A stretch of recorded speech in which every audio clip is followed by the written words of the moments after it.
즐거운 또 연휴가 마무리되는 하루네요. 휴일이 끝나가고 내일부터 또 매매를 할 수 있는, 돈을 벌 수 있는 또 좋은 하루가 오기 때문에 흥분되는 하루이지 않나 싶습니다. 그럼 바로 본론으로 들어가도록 하겠습니다.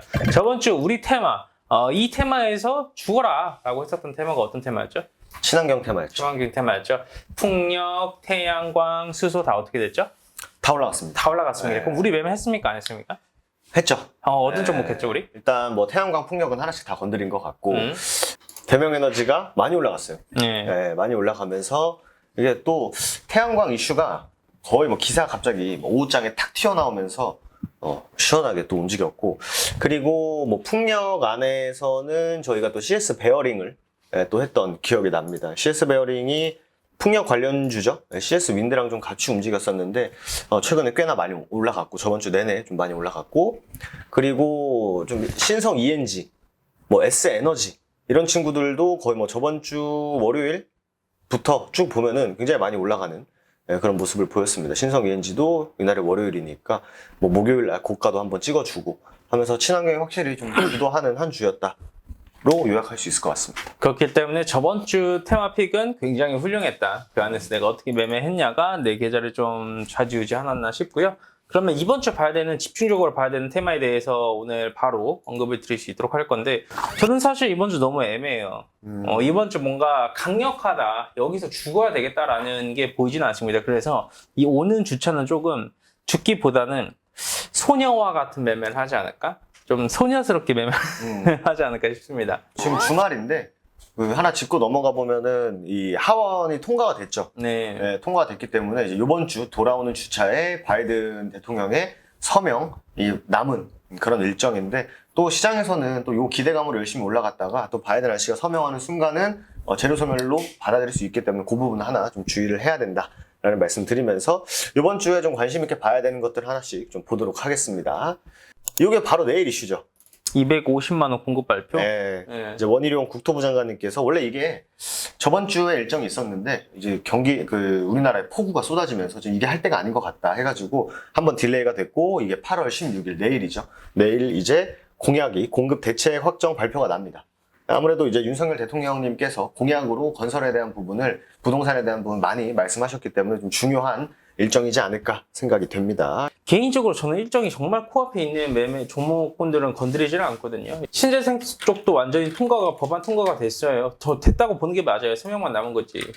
저는 재료 소멸을 보거든요. 그리고 추후에 실수혜를 받는 기업분들만 꾸준히 우상향을 해준다라고 보고 있고, 건설 쪽도 마찬가지로 지금 뭐 250만 원 공급에 관련된 기업군들, 뭐 히림, 범양건영, 뭐 일성건설 이런 기업군들도 내일 당장 시세를 받아줄 수는 있으나 이게 연속성을 가져줄지에 대해서는 조금 아직까지는 저한테는 미지수거든요. 그래서 좀 불확실한 테마다라는 말씀 좀 드리고 싶고, 근데 사실 건설 쪽이 조금 당장 이번 주의 관점만이 아니라고 하면 저는 굉장히 매력이 있다고 생각을 하는 게, 일정도 많고 재료가 굉장히 많아요. 11월 달에는 뭐 이제 사우디 빈살만하고 정상회담 이슈가 있어요. 네옴시티 이슈가 있고요. 그 다음에는 또 뭐 지금 당장 코앞에 있는 건 250만 원 정부 정책 관련된 이슈가 또 있고요. 10월 달에는 이제 마셜 플랜을 능가하는 재건 관련된 이슈까지 엮여져 있다 보니까 이게 8월 달에 지나서 10월, 11월까지의 모멘텀은 다 건설 쪽으로 다 쏠려 있어요. 그러니까 지금 당장 이번 주의 테마로서는 사실 잘 모르겠어요. 이번 주의 테마로서는 그냥 정부 정책의 발표이기 때문에 내일 단기 시세 분출을 받고 저는 죽을 수도 있다고 보거든요. 그러나 조금 한 분기의 텀 사이클로 봤었을 땐 건설 쪽 지금부터 봐야 된다. 저는 한 3개월 정도면 좀 긴 호흡의 매매라고 생각을 해요. 근데 긴 호흡의 매매 좋아하시는 분들한테는 건설주가 지금이 적기다 하는 말씀 제가 과감하게 드리겠습니다. 일단 뭐 내일 말씀하신 우리나라 또 정부 정책에 대한 건설 얘기 하나가 있고, 그리고 또 10월, 이것도 원래 7월에 나오려고 얘기가 나왔던 재건 이슈가 7월이었거든요. 근데 이게 10월에 또 독일이 이걸 또 강력하게 좀 주장을 하고 있습니다. 아무래도 독일도 이 재건의 수혜를 톡톡히 받던 국가이기 때문에 673조짜리 10월, 그리고 11월에 또 사우디 방한 일정이 있습니다. 네옴시티도 막 600조 얘기 나오고 있어요. 그리고 하나 더 덧붙이자면 인도네시아 수도 이전. 아, 맞다. 인도네시아 수도 이전도 어떻게 보면 또 건설 쪽의 수혜를 받을 수 있기 때문에 인도네시아, 사우디, 뭐 재건, 뭐 우리나라까지 확실히 좀 하반기는 좀 집중을 해봐도 되지 않을까 하는 섹터가 바로 건설 섹터입니다. 맞아요. 그리고 인도네시아 수도 이전 관련돼서 정말 잘 말씀해 주셨는데, 인도네시아 수도 이전을 하는 게 그들 돈으로 하는 게 아니에요. 이게 한 20%인가 25%를 본인 자국의 자금으로 하고 80% 이상의 자금을 해외에서 투자 유치를 받아서 합니다. 그래서 인도네시아 쪽에 대한민국에 와가지고 뭐 세종시니 뭐니 이렇게 얘기를 좀 많이 오간 것 중 하나가 뭐냐면, 우리 쪽 수도 이전하는데 많이 투자해줘라, 너희들 건설기업 좀 많이 들어와줘라 라고 해서 실제 온 거거든요. 그래서 해외 자본이 많이 유입이 될 가능성이 굉장히 높은 상황이고, 실수예와 직결될 수 있어요. 그리고 네옴시티와 이 수도 이전 관련된 이슈에서 대한민국 건설 기업군들 수혜를 받아줄 수 있고, 그렇기 때문에 이 섹터가 살아날 가능성이 좀 높은 겁니다. 저희가 종목 픽을 할 때 굉장히 중요하게 보는 것 중 하나가 실수혜를 받냐 안 받냐 하거든요. 그래서 기업의 밸류가 올라가냐 안 올라가냐를 제일 먼저 최우선으로 봐요. 그러면 이 이슈는 밸류를 올려줄 수 있을 만한 이슈이다. 지금 당장은 뭐 허황되어 보이지만 앞으로는 가시적으로 이루어질 수밖에 없는 그런 쪽? 네? 그렇게 한번 보시면 될 것 같아요. 그러니까 인도네시아랑 우리나라랑 살짝 결이 다른 게, 우리나라는 너무 수도권을 과밀화돼가지고 지방으로 좀 퍼뜨리자 이건데, 인도네시아는 무조건 해야 됩니다.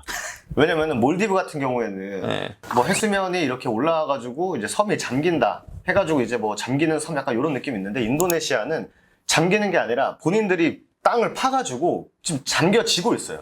네, 그렇기 때문에 무조건 필수적으로 계속 뭐 한 2018년도에도 인도네시아 수도 이전 얘기가 나왔던 것처럼, 이제 그들은 계속 땅을 파가지고 지반이 약하다. 총 크게 4개의 섬이 있다고 해요. 근데 그 중에 다른 한 섬으로 무조건 옮겨야만 하는 그런 상황이기 때문에, 말씀하신 실수요주들, 땅을 갖고 있는 회사들이 또 있잖아요. 그런 기업들. 제시케미칼? 네. 그런 종목 기업들 위주로 한번 체크를 해보시면 좋을 것 같습니다.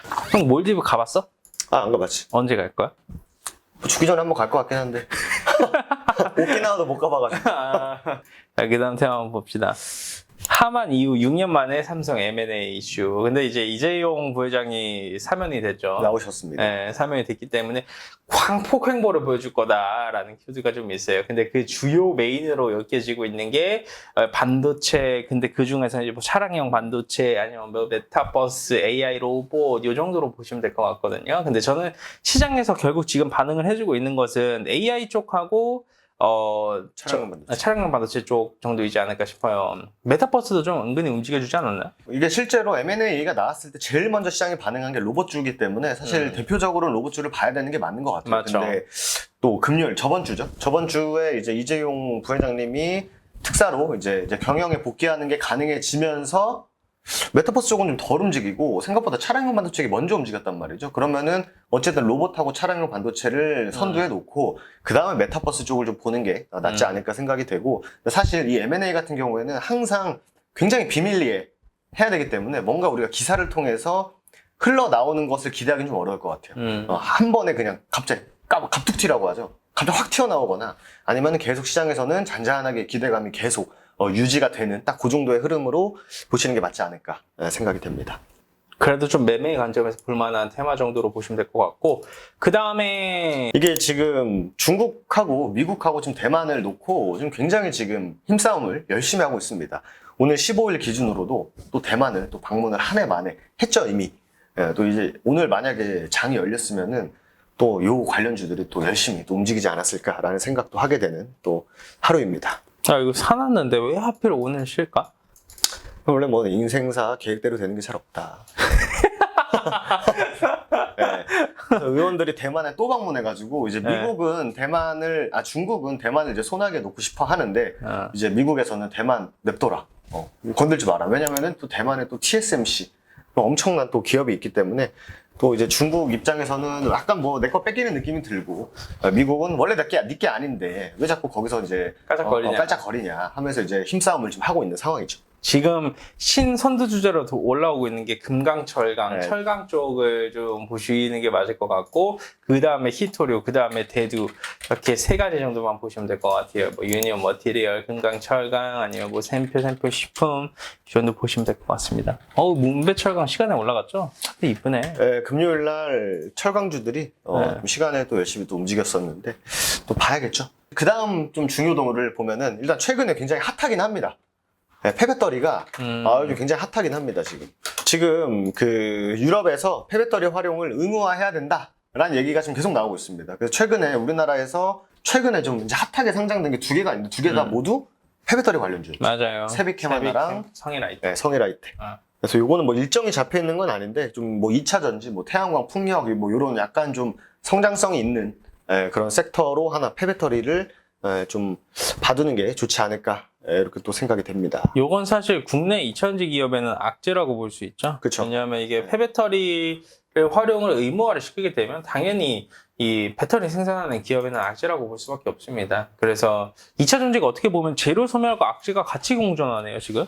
그쵸. 그러니까 실제로 지금 뭐 오늘 나온 얘기를 보면은 미국에서 또 만든 것만 미국에서 쓰자라고 하면서 우리나라 실제 2차 전지 기업 중에 미국에 가 있는 회사들이 실수혜를 받을 수 있다. 걔네들만 받을 수 있다라는 얘기도 있고, 그리고 여기 뭐 화면에 보시면은 중국에 대한 의존도가 원자재가 너무 높으니까 이거 계속 끌려다닐 수 없다. 그러니까 있는 배터리를 활용을 해가지고 폐배터리 산업을 육성시키자. 그래서 말씀하신 대로 우리나라 2차 전지를 생산하는 기업들에게는 조금 그냥 재활용하지 말고 새로 우리 거 계속 새로 갖다 쓰면 안 되겠니? 라고 하기 조금 어려운 상황이 됐죠, 단기적으로.